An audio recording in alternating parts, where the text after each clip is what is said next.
Salut Bastien, ça va? Ouais, tranquille, ouais. Oula, t'as l'air au ralenti toi ce matin.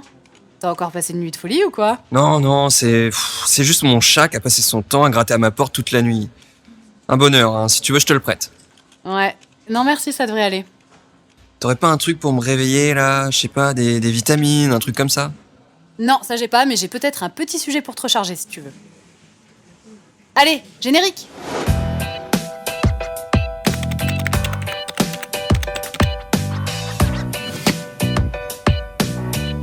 Salut à tous, moi c'est Julie, je suis consultante SEO chez Eskimos, l'agence de référencement naturel.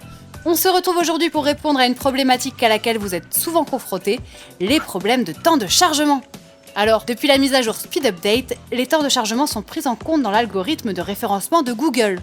J'ai donc sélectionné pour vous 5 points à prendre en compte pour optimiser le temps de chargement de votre site. Vous êtes prêts? Vers l'infini et au-delà! Alors on est parti! Le premier chantier à mettre en place pour optimiser le temps de chargement de son site, c'est de réduire le poids de ses images. En effet, il faut savoir qu'en moyenne, les images représentent 75% du temps de chargement d'une page, et quand le reste de vos ressources HTML, CSS ou JavaScript représentent 25% des contenus de votre site. Alors imaginez que votre site comporte des images lourdes à charger, et cela dès la homepage.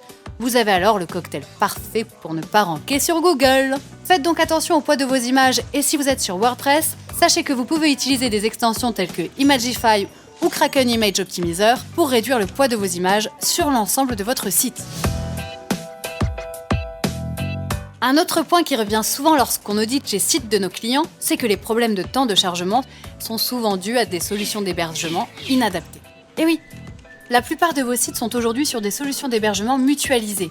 Économiques et accessibles à tous, elles sont pratiques, mais elles induisent souvent des temps de chargement plus longs. Si vous souhaitez vous investir à fond dans le SEO et si vous pensez en avoir les compétences techniques, vous pouvez choisir une solution de serveur dédiée. Certes, c'est une solution plus coûteuse et peu pertinente si vous ne faites pas de gros trafic, mais vous aurez alors d'excellentes performances en vitesse de chargement. Autre point à analyser pour optimiser les temps de chargement de votre site, c'est celui de la mise en cache de vos données. Pour la faire courte, la mise en cache permet d'optimiser le temps de chargement en stockant des données de votre site, soit en base de données, soit directement sur votre navigateur. Ça permet donc de ne pas avoir à chercher les données systématiquement côté serveur, ce qui diminue le temps de chargement final du site. Il existe d'ailleurs des plugins qui permettent d'optimiser le cache de vos sites, WP Rocket pour WordPress et Page Cache Ultimate sur PrestaShop. Autre facteur qui peut impacter négativement le temps de chargement de votre site, c'est la présence de modules externes. On pense notamment aux modules de chat, aux compteurs de partage de réseaux sociaux, ou encore au bouton partager en général. Dès lors que ces modules sont hébergés ailleurs, alors ils impacteront négativement le temps de chargement de votre site. Sachez que même les modules Google Analytics et Google Maps, hébergés sur les plus gros serveurs du monde, ralentissent votre site. Et oui, alors imaginez l'impact que peuvent avoir d'autres dépendances. Mais attention, toutes les dépendances ne sont pas bonnes à jeter. Si on fait un focus sur les contenus vidéo, on vous conseille grandement de les intégrer en embed via un code HTML plutôt qu'en natif directement hébergé sur votre site. Prenons l'exemple d'un article de blog sur un voyage en Thaïlande. Vous avez réalisé une vidéo et vous souhaitez l'intégrer à votre contenu sur votre site web.